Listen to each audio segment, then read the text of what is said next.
मित्रांनो, तुम्ही कधी चाकांशिवाय आणि ड्रायव्हर शिवाय चालणारी, तसेच हवेत उलटी लटकणारी आणि जिच्या खिडक्या स्मार्ट टीव्ही प्रमाणे काम करतात अशा ट्रेनची कल्पना केली आहे का?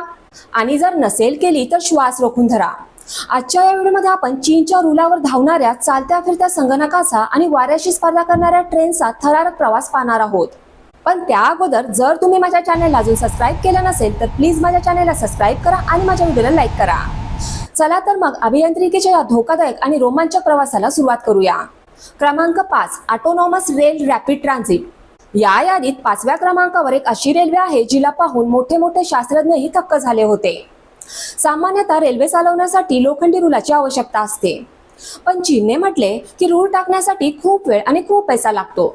म्हणून आपण एक काम करूया, आपण रुळांशिवाय रेल्वे बनवूया. आणि याच विचारातून आर्ट्स म्हणजे ऑटोनॉमस रेल रॅपिड ट्रान्झिटचा जन्म झाला. ही रेल्वे रस्त्यावर धावते, पण तिला चालवण्यासाठी कोणतेही रूळ टाकलेले नाहीत. त्याऐवजी रस्त्यावर पांढऱ्या ठिपक्यांच्या रेषा रंगवल्या आहेत. तुम्ही याला एक व्हर्च्युअल रूल म्हणू शकता. ती दिसायला ट्रेन सारखीच आहे, पण तिची चाके बसच्या चाकांप्रमाणे रबराची बनलेली आहेत. सर्वात मनोरंजक गोष्ट म्हणजे ती पूर्णपणे विजेवर चालते आणि तिच्या बांधकामाचा खर्च एका सामान्य मेट्रोपेक्षा कित्येक पटीने कमी आहे. ही ट्रेन ताशी 70 किलोमीटर वेगाने धावू शकते आणि एका वेळी 300हून अधिक लोकांना घेऊन जाऊ शकते. हा एक चीनी शोध आहे ज्याने कमी खर्चात एक विलक्षण मेट्रो प्रणाली तयार केली आहे. क्रमांक 4, वुहान सस्पेंडेड मोनोरेल, जी स्काय ट्रेन म्हणूनही ओळखली जाते. आता आपण अशा मेट्रो बद्दल बोलूया जी तुम्हाला एखाद्या हॉलिवूड ॲक्शन चित्रपटाची आठवण करून देईल. जर तुम्ही स्टेशनवर गेलात आणि ट्रेन तुमच्या समोरून न येता तुमच्या डोक्यावरून आली तर? चीनमधील वुहान शहरात अशीच एक मेट्रो आहे जिला स्काय ट्रेन म्हणतात. ही मेट्रो रुलाच्या वरून धावत नाही, तर ती एकाच रुलाखाली उलटी लटकून धावते. तिला हवेत लटकणारे मेट्रो असेही म्हणतात.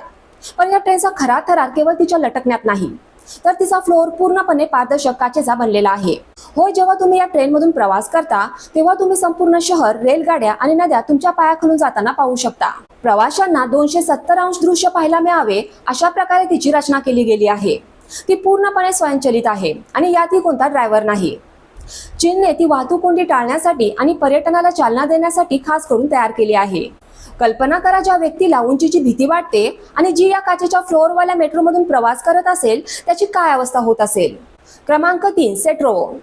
आपण क्रमांक 3च्या मेट्रोला चाकांवर चालणारा स्मार्टफोन म्हटले तर वावगे ठरणार नाही. या ट्रेनचे नाव स्ट्रोवो आहे. ही जगातील पहिली मेट्रो ट्रेन आहे जी पूर्णपणे कार्बन फायबर पासून बनलेली आहे. कार्बन फायबर हे असे साहित्य आहे ज्यापासून फॉर्म्युला 1 रेसिंग कार आणि विमाने बनवली जातात. हे लोखंड आणि स्टीलपेक्षा कित्येक पटीने हलके असते, पण मजबूतीच्या बाबतीत दगडासारखे कणकर असते. हलक्या वजनामुळे ही ट्रेन खूप कमी वीज वापरते, पण या ट्रेनची खरी जादू तिच्या आत दडलेली आहे. या ट्रेनमध्ये शिरताच तुम्हाला जणू वाटेल की तुम्ही भविष्यात आला आहात. या ट्रेनच्या खिडक्या साध्या काचेच्या नसून त्या पारदर्शक टचस्क्रीन आहेत. प्रवास करताना तुम्ही ट्रेनच्या खिडकीला स्पर्श करून बातम्या वाचू शकता, हवामानाची स्थिती जाणून घेऊ शकता किंवा चित्रपटही पाहू शकता. तिच्या आतील काचा सुद्धा स्मार्ट आहेत, ज्या तुम्हाला इंटरनेटशी जोडलेले ठेवतात. या ट्रेनच्या सीट हिवाळ्यात आपोआप गरम होतात आणि उन्हाळ्यात थंड होतात. ही ट्रेन बनवून चीनने हे सिद्ध केले आहे की प्रवास म्हणजे केवळ एका ठिकाणाहून दुसऱ्या ठिकाणी जाणे नाही, तर तो एक आलिशान अनुभव देखील असू शकतो. क्रमांक 2, बीजिंग फुल ऑटोमेटेड सबवे. चीनची पूर्णपणे स्वयंचलित म्हणजे चालक विरहित मेट्रो प्रणाली या यादीत दुसऱ्या क्रमांकावर आहे. भारतासह अनेक देशांमध्ये आता चालक विरहित मेट्रो धावत असल्या तरी चीनने हिला एक वेगळ्याच पातळीवर नेले आहे. बीजिंग आणि शांघाय सारख्या शहरांमध्ये बांधलेल्या नवीन मेट्रो लाईन्स पूर्णपणे कृत्रिम बुद्धिमत्तेवर म्हणजेच AI वर चालतात.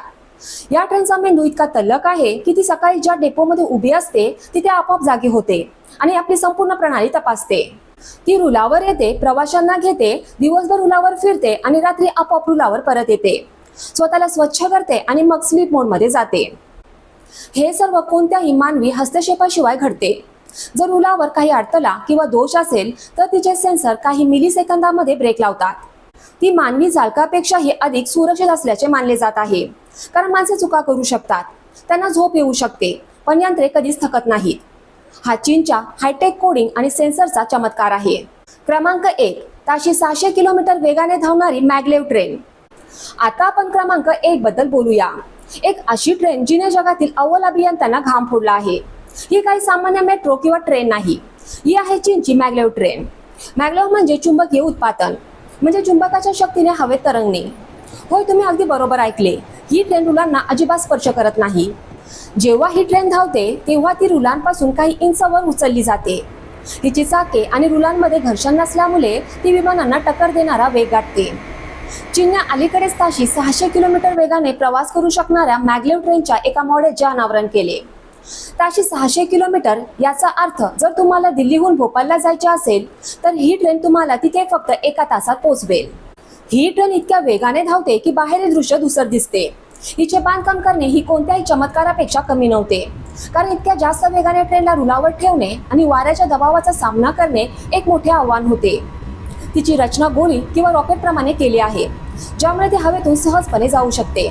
चीन आपल्या प्रमुख शहरांना एका महाशहरात जोडण्यासाठी या तंत्रज्ञानाचा वापर करत आहे, जेणेकरून जो प्रवास करायला पूर्वी 5 ते 6 तास लागायचे तो आता फक्त 40 ते 50 मिनिटात पूर्ण होऊ शकेल. तर मित्रांनो, या होत्या चीनच्या शीर्ष 5 हायटेक मेट्रो आणि ट्रेन्स. हे मोठे प्रकल्प आपल्याला आठवण करून देतात की जेव्हा मानव दृढनिश्चयी असतो आणि तंत्रज्ञानाचा योग्य वापर करतो तेव्हा तो काही निर्माण करू शकतो. या रेल्वे गाड्यांची निर्मिती म्हणजे केवळ लोखंड आणि तारा जोडणे नाही, तर ती भविष्याची एक झलक आहे. ही झलक सांगते की भविष्यात आपले जग कसे असेल. ज्या प्रवासाला एकेकाळी तासनतास आणि दिवस लागायचे तो आता काही मिनिटातच पूर्ण होतो. हे चीनी प्रकल्प हे देखील सिद्ध करतात की उत्कृष्ट पायाभूत सुविधा आणि वाहतूक व्यवस्था केवळ सार्वजनिक सोयींसाठी नसतात, तर त्या देशाच्या अर्थव्यवस्थेचे आणि सामर्थ्याचे सर्वात मोठे प्रदर्शन देखील असते. मित्रांनो, मी आशा करते की तुम्हाला माझा हाचा व्हिडिओ खूप आवडला असेल, आणि जर तुम्हाला माझा हाचा व्हिडिओ खूप आवडला असेल तर प्लीज मला कमेंट बॉक्समध्ये कमेंट करून नक्की सांगा. माझा हा व्हिडिओ तुमच्या फ्रेंड्स सोबत, रिलेटिव्ह सोबत शेअर करा, आणि जाता जाता माझ्या चॅनलला सबस्क्राईब करायला आणि माझ्या व्हिडिओला लाईक करायला विसरू नका. थँक्यू. बाय.